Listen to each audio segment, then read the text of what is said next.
तो आज मैं आपको एक अनोखी रहस्यमय कहानी सुनाऊंगा। अगर आप चैनल पर नए हैं तो अभी सब्सक्राइब कर ले तथा कहानी पूरा देखें। अंत में एक अनोखा रहस्य छुपा है। धन्यवाद। तो सुनिए। बहुत समय पहले की बात है। एक घने जंगल के पास रतन नाम का एक लकड़हारा रहता था। रतन का स्वभाव बहुत ही सरल था, लेकिन वह अत्यंत निर्धन था। वह रोज जंगल जाता और सूखी लकड़ियां बीनकर बाजार में बेचता। जंगल के बीचों बीच एक बहुत पुराना और खंडहर हो चुका शिव मंदिर था, जहां कोई नहीं आता था, क्योंकि वहां चारों ओर बबूल के कांटेदार पेड़ और झाड़ियां उगी हुई थीं। गांव के दूसरे लोग पास के एक बड़े और आधुनिक मंदिर में जाते थे, जहां महादेव पर सोने के जलधारी से जल चढ़ाया जाता था और मखमली फूलों की मालाएं अर्पित की जाती थीं। एक बार सावन का सोमवार था। रतन ने देखा कि हर कोई मंदिर जा रहा है। उसने सोचा, मैं भी महादेव की पूजा करूंगा। लेकिन रतन के पास न तो फूल खरीदने के पैसे थे और न ही उसके पास कोई साफ कपड़े थे। वह उस पुराने खंडहर मंदिर की ओर चल दिया। वहां पहुंचकर उसने देखा कि शिवलिंग पूरी तरह कांटों और झाड़ियों से ढका हुआ है। रतन ने अपने नंगे हाथों से उन कांटों को हटाना शुरू किया। उसके हाथों से खून बहने लगा, लेकिन उसे दर्द का एहसास नहीं हुआ। जब उसने शिवलिंग साफ कर लिया तो उसने देखा कि आसपास कोई फूल नहीं थे, बस बबूल के पीले छोटे फूल और ढेर सारे नुकीले कांटे थे। रतन भावुक होकर रोने लगा और बोला, प्रभु, यहाँ न गुलाब है न चमेली, मेरे पास केवल ये कांटे हैं और मेरे पसीने की बूंदें। क्या आप इन कांटों को स्वीकार करेंगे? ये कांटे मेरे जीवन के दुखों की तरह हैं, मैं इन्हें आपके चरणों में छोड़ना चाहता हूँ।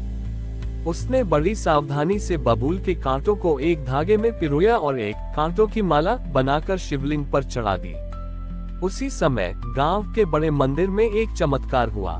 पुजारी ने जैसे ही महादेव पर फूलों का हार चढ़ाया, वह हार हवा में गायब हो गया और उसकी जगह वहां बबूल के कांटे दिखने लगे। लोग डर गए और शोर मच गया। राजा को लगा कि कोई अपशकुन हुआ है। तभी एक गूंजती हुई आकाशवाणी हुई, तुम मुझे वह चढ़ा रहे हो जो तुम्हारे बगीचों में फालतू है, लेकिन जंगल में एक भक्त ने मुझे वह चढ़ाया है जिसने उसके हाथों को छलनी किया है।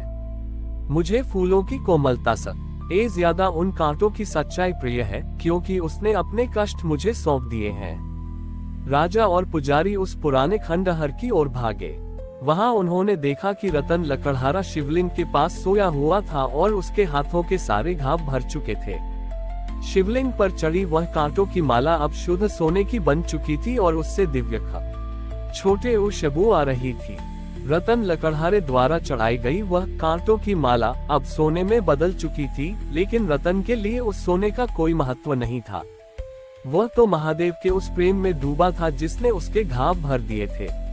राजा ने उस खंडहर मंदिर का जीर्णोद्धार करवाया और रतन को वहां का मुख्य संरक्षक बना दिया। लेकिन कहानी में एक नया मोड़ तब आया जब उस राज्य में महासूखा पड़ा। 2 साल तक वर्षा नहीं हुई। नदियां सूख गईं और जमीन फटने लगी। बड़े बड़े यज्ञ किए गए, हजारों लीटर दूध से अभिषेक किया गया, पर आसमान से एक बूंद भी नहीं गिरी। एक दिन एक अहंकारी तांत्रिक राजदरबार में आया और बोला, महाराज, ये सूखा इसलिए पड़ा है क्योंकि आपने एक अछूत लकड़हारे को मंदिर का रक्षक बनाया है और महादेव पर कांटे चढ़ाने की अनुमति दी है। महादेव रुष्ट हैं। यदि आप चाहते हैं कि वर्षा हो तो उस पुराने मंदिर को ढहा दीजिए और वहां बलि चढ़ाए। राजा असमंजस में पड़ गया। वह रतन के पास पहुंचा। रतन उस समय सूखे हुए बबूल के पेड़ के नीचे बैठा था। उसने राजा की बात सुनी और शांत भाव से खड़ा हुआ। उसने कहा, महाराज, यदि मेरे महादेव रुष्ट हैं, तो वे मुझसे बात करेंगे। मुझे एक रात का समय दीजिए। उस रात रतन ने कुछ अनोखा किया। उसने मंदिर के सोने के आभूषण उतार दिए और फिर से जंगल की सूखी झाड़ियों से ढेर सारे कांटे इकट्ठे किए। उसने उन कांटों को अपने शरीर पर लपेट लिया और शिवलिंग को पकड़कर रोने लगा। उसने कहा, प्रभु, यदि मेरी भक्ति आपके भक्तों के लिए दुख का कारण बनी है, तो ये कांटे मेरे शरीर में चुभने दीजिए, पर मेरी धरती को प्यासा मत रखिए। मैं अपना लहू खून चढ़ाता हूँ, आप जल बरसा दीजिए। जैसे ही रतन के शरीर से रक्त की पहली बूंद सूखी जमीन पर गिरी, एक चमत्कार हुआ। वह रक्त धरती में समाते ही शीतल जल के फव्वारे में बदल गया।